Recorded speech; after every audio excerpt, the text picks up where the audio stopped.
ఆ రోజు పొత్తు కోసం వెంపర్లాడి ఇచ్చేసింది చంద్రబాబు నాయుడు. తర్వాత ఎప్పుడైతే యాంటీ ఇన్కంబెన్సీ ఓటు చీలాలనుకున్నప్పుడు 2019లో తన్నేసి బయటకు వచ్చేసి ఇండిపెండెంట్గా ఇచ్చేసింది చంద్రబాబు నాయుడు. ఈరోజు మళ్ళీ అదే చంద్రబాబు నాయుడు ఆ రెండు పార్టీలను బీజేపీని కలుపుకొని లేదా పవన్ కళ్యాణ్ ద్వారా దాన్ని ఆపరేట్ చేసి మళ్ళీ ఈరోజు నిన్న ఒక స్టేజ్ మీద ముగ్గురు కలిసి ప్రత్యక్షమయ్యారు.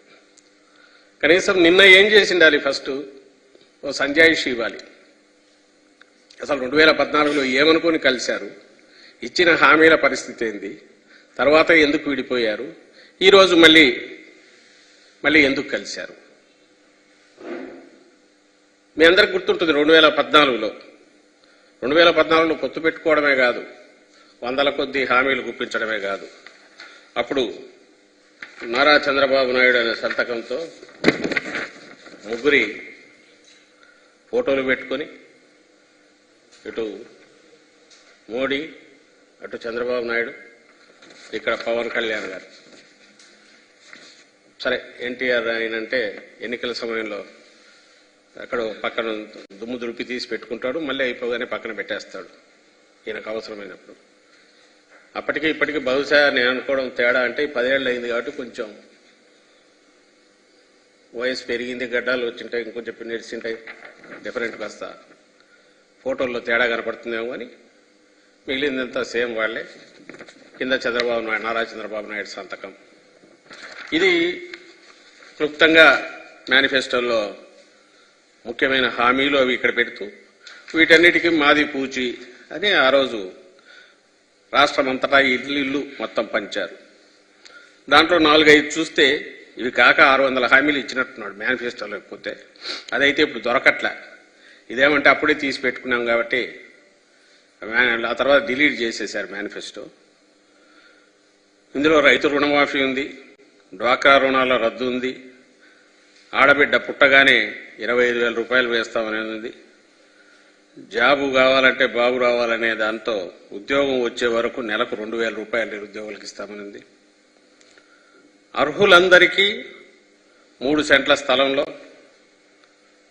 ఉచితంగా పక్కా ఇళ్లు కట్టిస్తామనింది. ఇవి దీనిలో ఉన్నవి.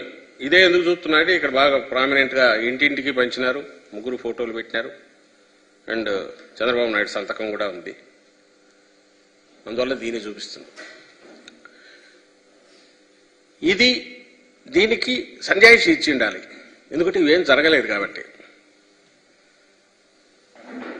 ఏదర్ 1,00,000 కోట్ల దాకా ఉన్న రైతు రుణమాఫీ అరాకొర 10,000, 13,000 జరిగినట్టుంది 5 ఏళ్లకు.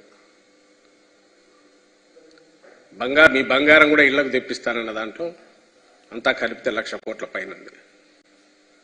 దాంట్లో ఇచ్చింది 15,000 కోట్లు, 13,000 కోట్లు నాకు తెలిసి 5 ఏళ్లకు.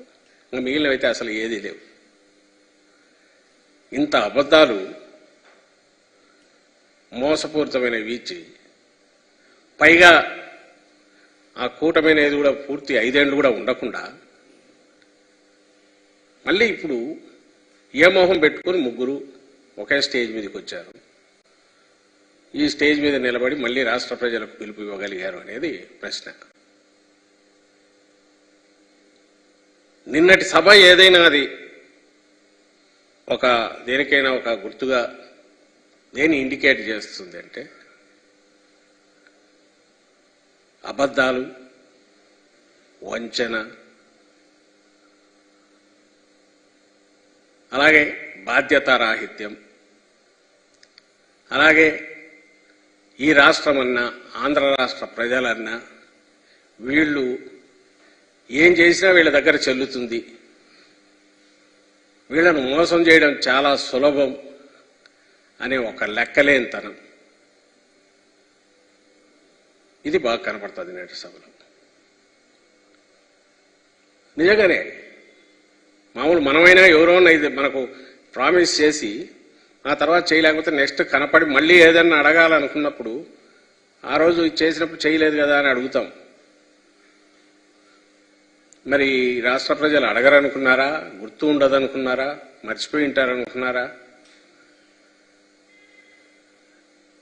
అంటే అందుకే ఇది లెక్కలేనితనం అని అనిపిస్తుంది. మనం ఏం చెప్పినా చెల్లుతుంది. ఎప్పుడైతే ఇది చెప్పలేకపోయారో,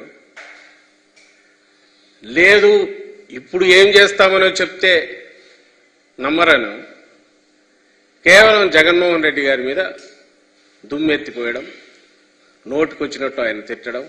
నిన్న మీరు గమనిస్తే రాష్ట్ర ప్రజలందరూ చూసి ఉంటారు. చంద్రబాబు నాయుడు కానీ పవన్ కళ్యాణ్ కానీ ఒక రాజకీయ పార్టీ అధ్యక్షులుగానో